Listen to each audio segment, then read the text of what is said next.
Hey everyone, Doug Kenny here, along with my coach and mentor, actor Andy McPhee, and we welcome you to the next episode of Relentless and Unstoppable. Today we have Songwriting Shane. How you doing?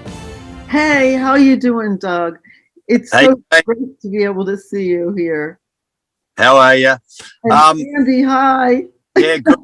This is the first time we've seen each other for a while, right? I know, and it really touches my heart. I really miss my friends, especially you, when we met, it was really impactful to me. We went to a little church meeting and with the bikers. Right. Yeah. COVID sort of slowed everything down a little bit, but oh well, it's getting better now, and I've made myself so busy that I haven't left enough time for myself to get out. So I've had to, as I said to Doug today and him, we've got to change our schedule because this thing we built has grown so much now that now it's like, oh, hang on a minute. Now I need to get back into life and balance everything, right? But relentless and unstoppable. I know, right? It sure is. But yeah, thanks for taking time. And you're in Los Angeles. I'm down at Long Beach at the moment, and Doug is in Arizona. Wow. And I'm in my mobile office, of course, my car. But one of the things that I just got distracted with is because I used to drive these in Australia for nearly 14 years. Hang on a minute. It's a train. I'm sitting right by a freight yard. I used to drive freight trains in Australia. I've got this big freight train just going across in front of me. Wow. Buddy. Okay, so Shane, you have a massive story which we are not going to be able to do obviously in half an hour, and we like to have our guests come on over quite a few, interviews, maybe 3 or 4 or 5 or 6 or whatever. So you have quite a big story to tell. So can you just give us a little snapshot of what it was like for you as a young girl, the dreams you had, and where you ended up now in life, and then we'll go back and dive into a couple of those little stories. Okay, well, I was about 3 years old, and I just had this desire that I wanted to play piano, and I had to beg my parents to get this piano, and they thought I was crazy because nobody had a piano. They didn't know where I got this idea, but I just wanted a piano. But being the first grandchild on both sides of the family, you know what happened at Christmas time, right? They all chipped in and I got this piano, and I have been playing piano ever since. It's a love, it's a gift and a talent that God gave me. I get along with everybody, I communicate with everybody, but there's something special about the communication that I have with God when he gives me the talent to play the piano when I get the songs. And so that was predominantly the main priority in my life. And it was a struggle growing up, being a teen and a girl and doing girly things and cheerleading and homework and stuff. And I just wanted to play piano. So, and I had very strict parents. So I had to do everything right in order to continue my lessons, and they were costly. And then I won a scholarship, a Juilliard scholarship, when I was about 14, and I cut a record with Capitol Records. I think that was the first American Idol competition, because this competition that I had won, it was a national competition, and I won out of everyone in all 50 states. And I still have all the newspaper clippings from that. That's awesome. But then it was hard to make a living. What do you do with that? And so I worked with transportation department straight out of school.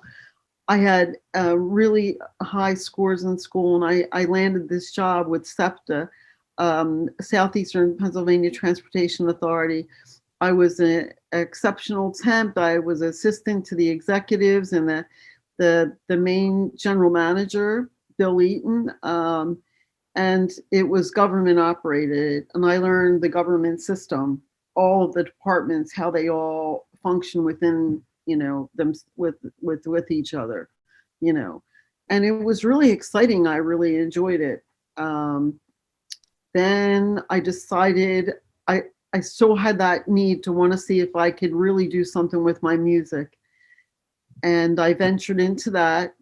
I became an accepted AGAC songwriter in New York. I traveled back and forth to New York once a week with my sound man, Steve Walkman. He passed away a while ago. And we go there. It was the American Guild for Actors and Composers, and it was a very prestigious thing to belong to that. And I took notes and I did everything I could, and they just kept reminding me, don't change, you know. In fact, they're the ones that gave me the stage name, because my name is Mary Ann Teresa Branca hyphen Jervis, because I was married. And they said, that's not on a business card. They said, you're not going to sell albums with that. So they said Shane. Somebody said Shane, and then the other guys, like they just, you know, Clive Davis was in the room, people like that, and they just sat around like you just had to be quiet. You were like so appreciative to even be in that conference room every week, and they would critique you and see what you're doing. And they said, don't let us down. If you can't speak the words, you have no business being a songwriter, because that's what's the detrimental side of being on stage and putting yourself on stage and bringing everyone down with you. And please don't do that. So I really embraced the name they gave me, Shane. And they were, I'm like, that's a guy's name, you know? And they're like, you're like, I'm like, Mary Ann Shane. They're like, no, just Shane. I was like, okay. Gaga was in that room at the time. She was with the AGAC. Bob Leone was her manager. And I was writing at the time too. We were both in that same room. And hey, it's like the luck of the draw. Whatever they see you as an image that they want to fit you with, or your music is a certain style with fashion. It's all intertwined in New York. I learned so much there. And then I realized I wasn't making money with my music, and I quit the music business.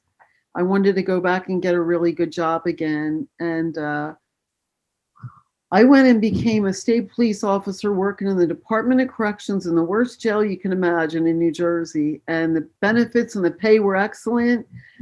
But man, I went through hell to support myself.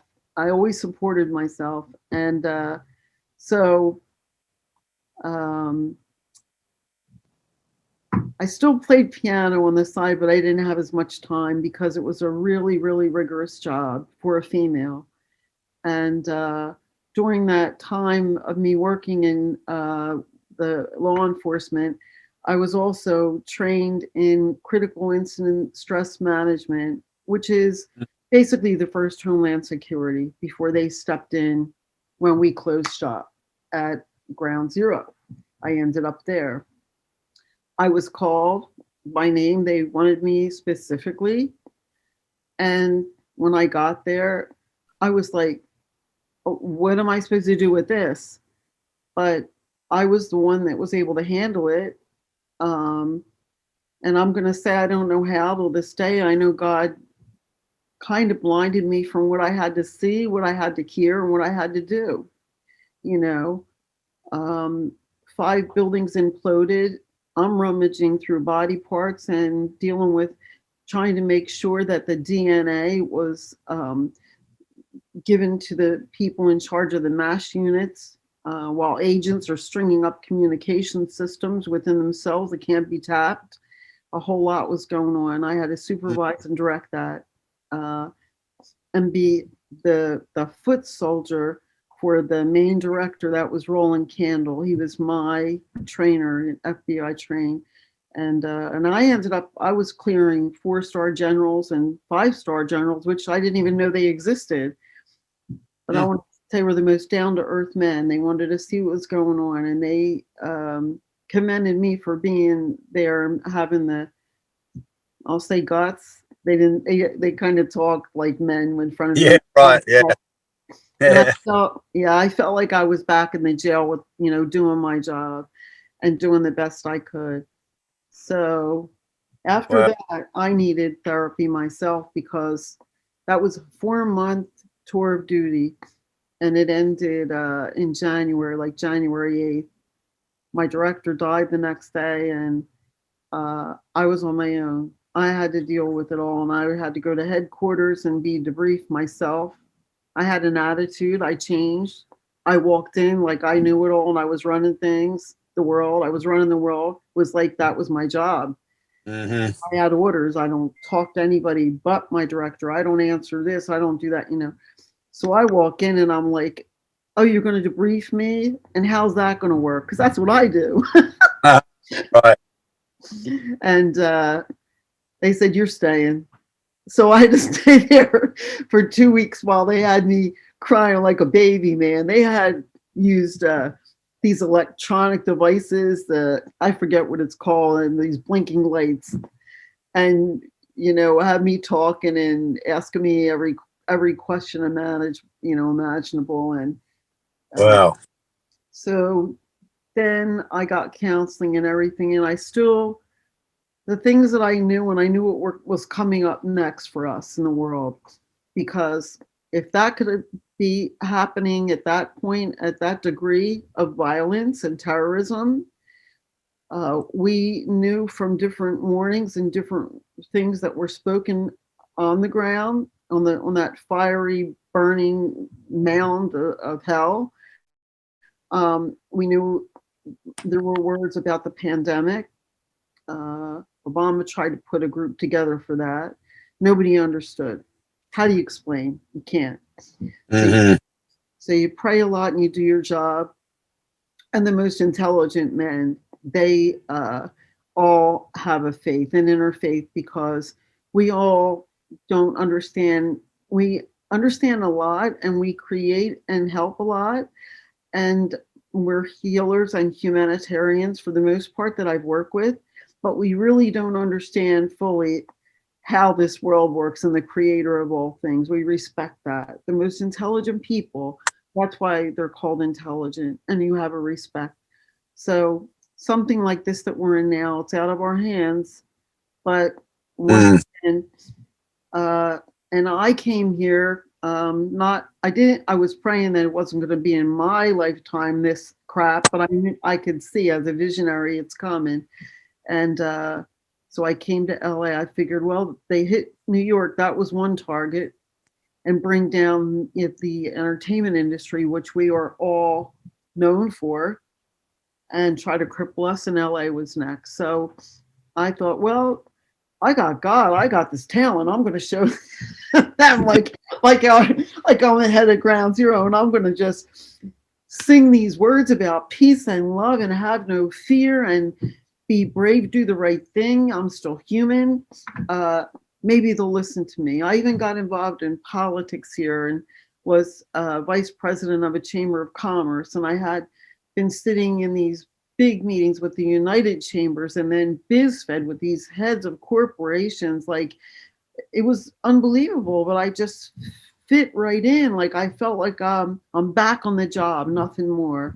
And I needed that. Like, like when we speak, you and I, we can go to those levels. I miss that.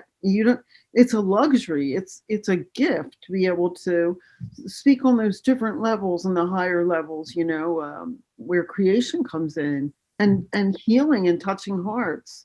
Shane, that's a pretty incredible journey, and like I'd say probably we'll probably have at least 4 or 5 interviews with you, because there's there's Doug. Look, coming out of that, I've got some questions, but of course, Doug, back to you. Is there anything that came up for you in there, Doug, that really struck with you that you'd like to ask Shane about?